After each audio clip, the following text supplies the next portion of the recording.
Welcome to the Want to Learn podcast. I'm your host, Francis Tapon. This is an episode I've been waiting for literally years to do. I've assembled a dozen words, and I'm sure the list could be a lot longer, and I want your help to make this list longer.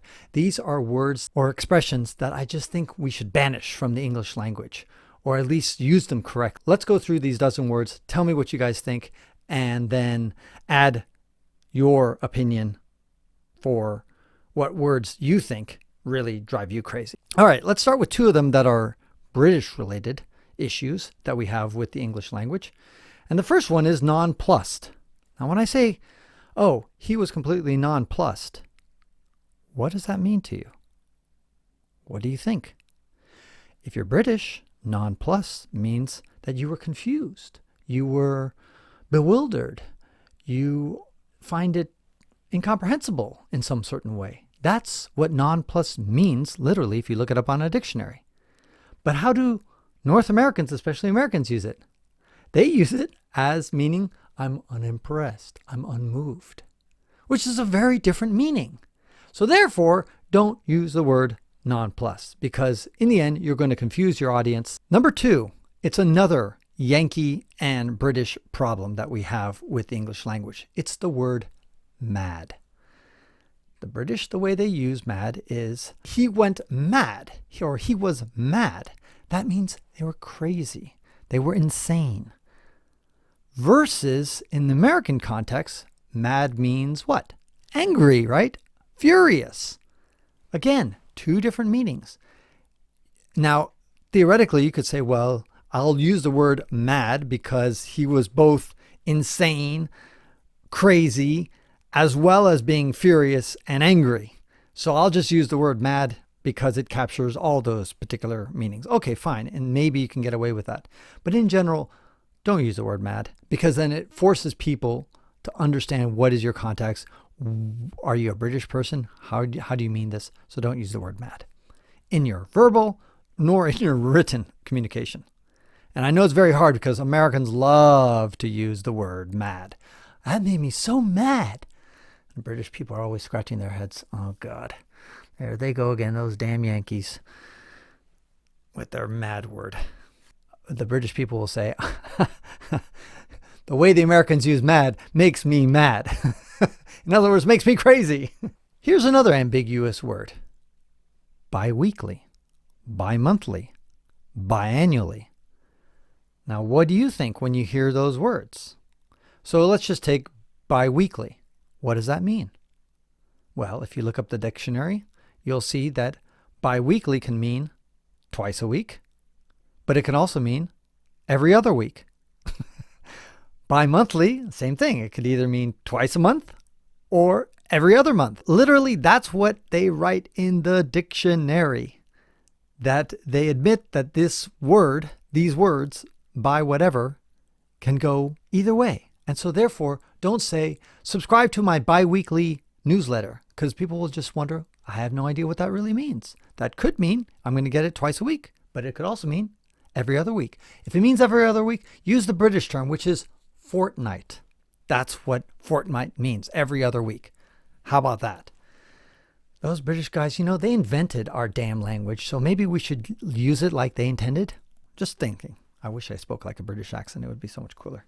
So therefore, don't use bi-weekly, bi-monthly, biannually. But you can say bisexual. That's okay. Number 4. I always hear people say things like, oh, I don't like to take those things because it has so many chemicals. Oh, those products have so many chemicals. Oh, don't put that on your salad. It's got a lot of chemicals. Or those packaged foods have a lot of chemicals. I know. Sometimes just to annoy those people, I'll say, you know what? I'm going to drink a chemical with 2 hydrogens and 1 oxygen. Watch this. Glug, glug, glug, glug, glug, glug. It's got a lot of chemicals, a lot of hydrogen, a lot of oxygen, all mixed into making H2O. Everything has chemicals. Come on. So saying that it's got a lot of chemicals means nothing. So don't talk about how things have a lot of chemicals or don't have a lot of chemicals. everything has chemicals. What you probably ought to say is that it has maybe toxic chemicals or carcinogenic chemicals or something like that. But just saying chemicals and making it sound like chemicals are a bad thing, you're made of chemicals. You are chemicals. Everything is chemicals. This chair I'm sitting on, this microphone is chemicals. Everything is chemicals. Number 5, and this is going to come as maybe a surprise to some people, backpacking. I hate that word. I hate the word. You know why? Because as a backpacker who has walked across America 4 times, who has gone the Appalachian Trail, the Pacific Crest Trail, the Continental Divide Trail as a round trip, and then I backpacked across Spain twice. I walked across Madagascar once. I mean, that's backpacking for me and for the community I go around. It means putting on a backpack and heading up and down mountains. So therefore, when people from my community say things like, you hear somebody say, I went backpacking all over Europe for 3 months, or I went to Southeast Asia, went backpacking for a year. We're like imagining these people like, wow, you're hardcore. You walked all over like Laos and Cambodia and Vietnam with a backpack and through Thailand. And you walked through all these countries nonstop, sleeping outside with the bugs and mosquitoes and the heat and the humidity. Oh, no. Oh, you just took a bus everywhere? Oh, you stayed in hostels and you just happened to be wearing a backpack? You're not hardcore, Mr. Hardcore Traveler. You're just another wimp who's out there traveling and on a low budget. Just call yourself a budget traveler. That's all you are. And you just happen to wear a backpack because you don't. I mean, what's the difference whether you have a little roll-on thing with the little rolling wheels in the back? I mean, like luggage. Does that make you like more hardcore? Like, I'm actually carrying it on my back. And a lot of times people are like having Sherpas and other people who probably carry their luggages everywhere. Anyway, so as a result, we don't really have a good word to distinguish between backpacking as a travel activity, as a low budget travel thing versus backpacking in the wilderness. And I wish we could kind of come to terms and invent something. I suppose you could just take a weasel way out and just say hiking. But the problem is hiking officially means something like day hiking. Hikers typically don't sleep outside. Backpackers do. So the backpackers sleep under a tent or a tarp or out in the woods with nothing and make a shelter, who knows, versus somebody who's hiking, who's just out there for the day or staying in huts potentially as well. So that's the problem there. And budget travelers is a mouthful. Anyway, I don't have a great solution, but just be cognizant of the difference. And if anybody should butt out, I just think it's the budget travelers who should come up with their own word. Frugal traveler, I don't know what you want to call yourself, but just try not to use the word backpack or backpacking when you actually just mean cheap travel. Number 6, when people say that uses just a fraction of the energy that a nuclear bomb uses, or I gave him a bunch of money and he just gave me a fraction of it back. He knows a fraction of what I know about community service or the internet. He knows just a fraction of what I know regarding cooking. The point is that oftentimes when people use the word a fraction of, what they're trying to say to you is that it's a small fraction, a tiny fraction. But saying just it's a fraction of doesn't tell you anything.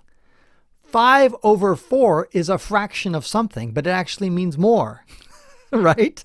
But 4/5 is also a fraction, which means basically 80%, but that's a big fraction, right?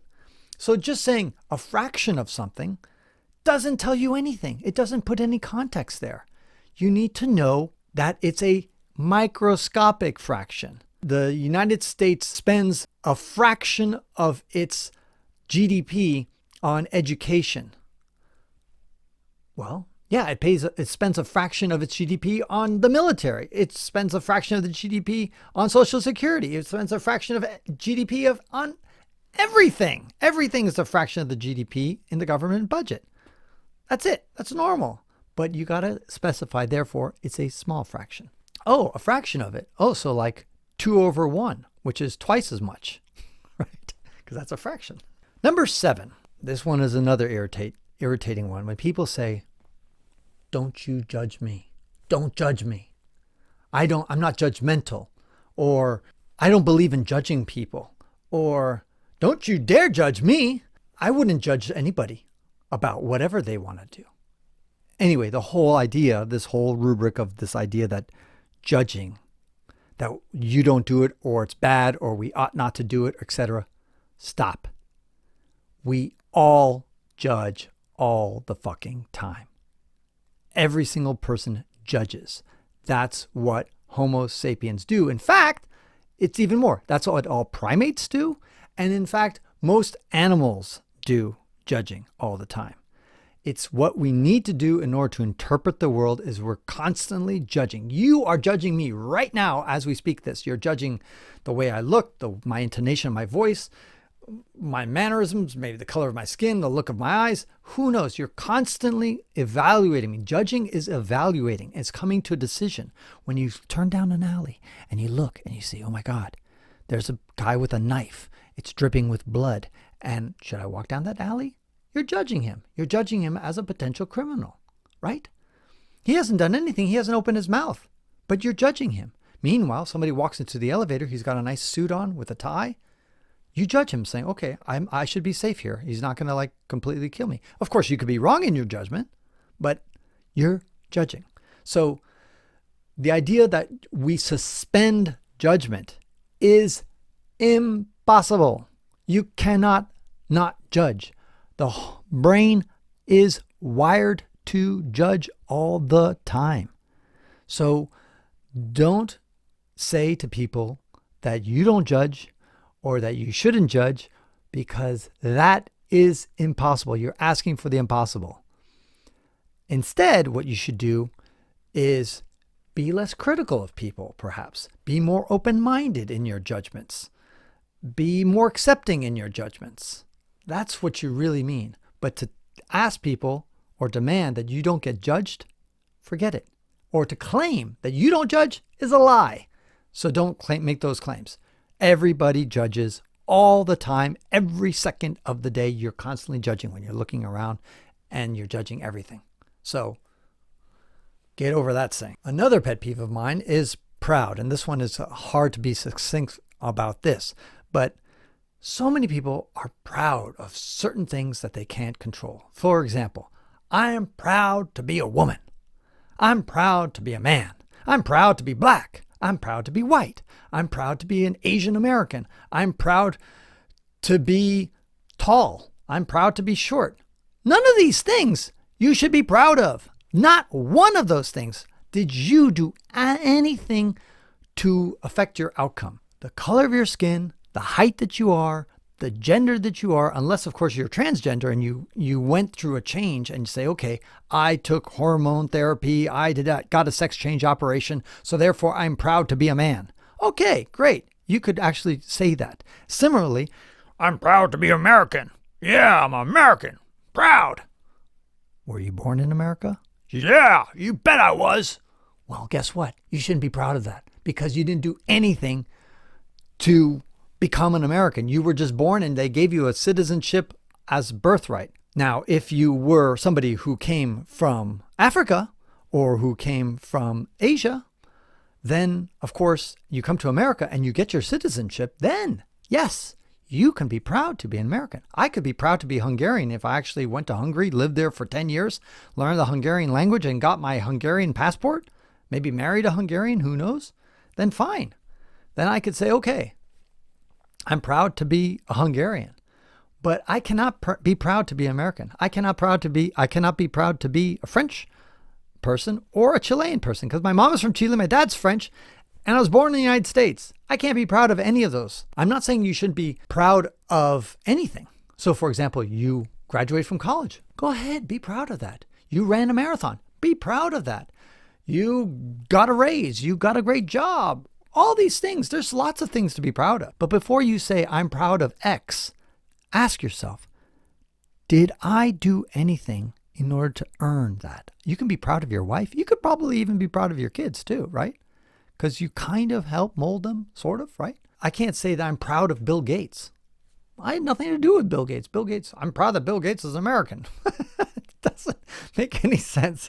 Let's choose our things to be proud of. And finally, so then to address the elephant in the room, for those who say, well, I want to be able to say that I'm proud to be a woman. I'm proud to be Hispanic. Okay, fine. What you can say is that you are happy or you love to be X. I love to be Hispanic. I love to be Latino. I love to be a woman.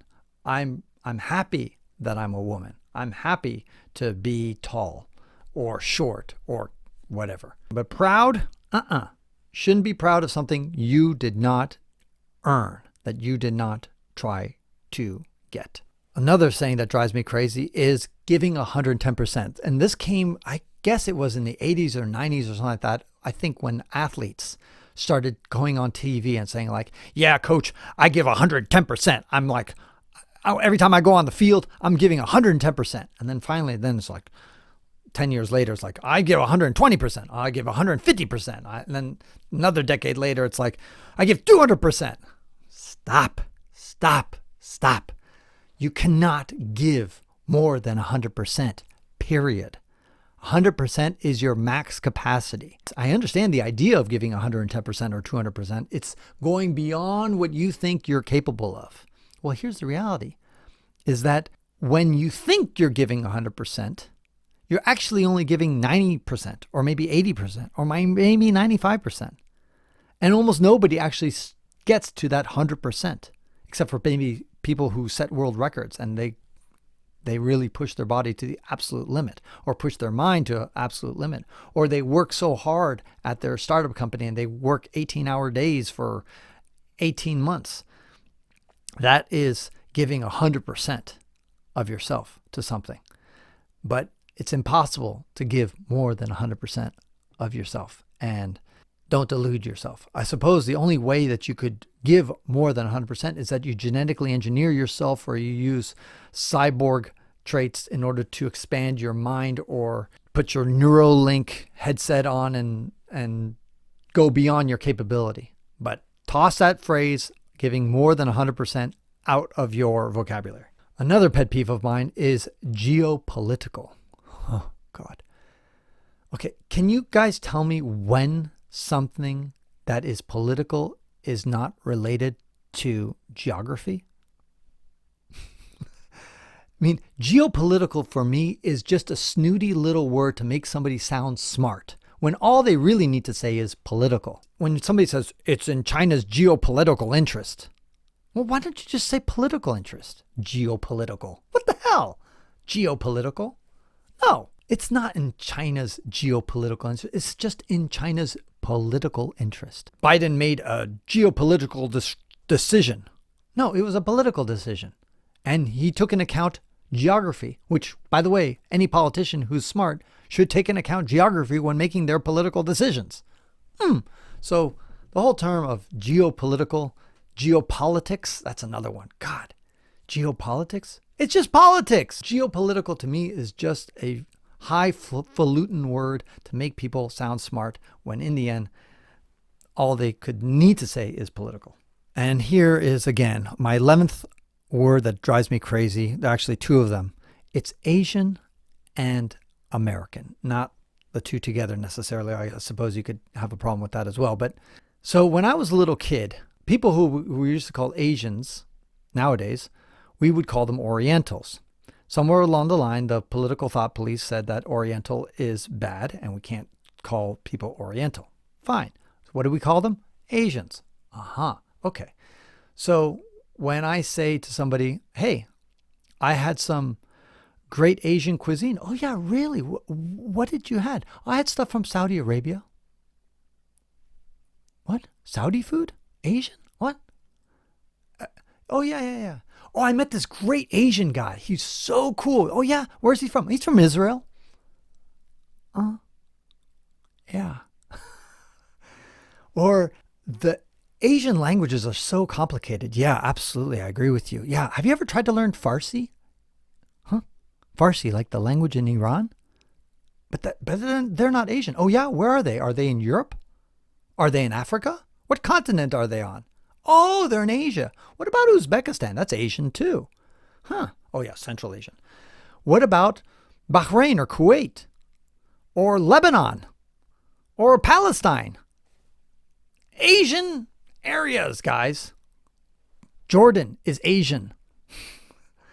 So the point is that we have somehow taken this vast geography called Asia, the biggest continent in the world, and we have taken that word of Asia, an Asian, and now just made a little tiny portion of the part of Asia, which is just East Asia, and now they're using that as their word. It's kind of similar in the way that when people say European, when they say, oh yeah, that's so European, what they really mean is Western European. They mean it's either French or Swiss or German or British or Spanish, Portuguese, Italian, whatever. That's what they mean by European, but they don't think about Kosovo, or they don't think about Serbia, or they don't think about Estonia, or God forbid, Russia, which is also a big portion of Russia is in Europe.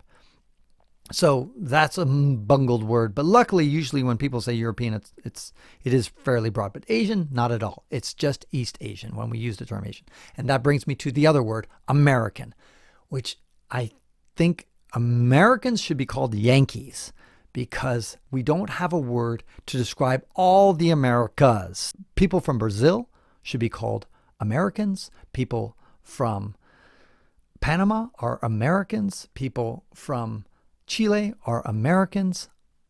They're all Americans. And people from Canada are also Americans. Now, of course, we do have the term North American as well as Central and South American. That's true. But we don't have one that encompasses the megacontinent of America. Because why? Because U.S. citizens, instead of Americans, U.S. citizens have usurped that word and used it to just call themselves. And by the way, talk to any Latin American person, and most of them will say, I dislike the term Americans. They'll call us gringos for a reason, because they don't want to call us Americans. They'll call us estadounidense, which is, somebody from the United States, a citizen of the United States. I don't like the term Americans or America because it is a very broad term that the United States has taken over. So I think it's better to call the people of America, or anything that's American that we use Americans say, that's Yankee food. The hamburger is Yankee food. That person's a Yankee. I don't know. Come up with the different words. You could say gringo. I don't care. Or whatever. Fat people. Whatever you want to call us. But to me, Yankee is not too offensive for me. But maybe it is for probably half the American population. Just how East Asians have taken over the word Asian and monopolized it for themselves. America and Americans have taken over that word for just referring to themselves. So I dislike those words. So oftentimes when people are trying to refer to, let's say, an Asian restaurant or an Asian person, I often say East Asian, just to emphasize that. Or I'll say a Yankee or a U.S. citizen or something like that in order to not use the term. And the last term, number 12, is that being said. It's just, to me, a throwaway line. That being said, well, you've already said it. I think you could just sum it up with one word, however or but. That's all you need to say. You don't need to say, especially in written words, that being said, that being said. Got 3 words when you could just say but or however, and it accomplishes the same thing. On the other hand, I use that expression too. On the other hand, that's a lot of words as well. I'm not too crazy about the term on the other hand, although I do use it sometimes. But somehow, that being said, it's a way of almost telling somebody like, let me remind you what I said or something like that. It's strange. There you have it. 12 words that you should remove from your vocabulary, or at least use them correctly. Let's go over one more time. Nonplussed, mad, biweekly, biannually, bimonthly. Out. It's full of chemicals. Backpacking. Only a fraction. Don't you judge me. I'm proud to be X. Giving 120%. Geopolitical. Asian and the word American. And finally, that being said. So that being said, that's my 12 words. What do you guys think? Do you disagree with me? Put a bit in the comments. Let me know what you think. Please subscribe to the WanderLearn podcast at wanderlearn.com. Become a patron at patreon.com/ftapon. And thank you again for all your support of my patrons. This is Francis Tapon, encouraging you to wander and learn and use the English language.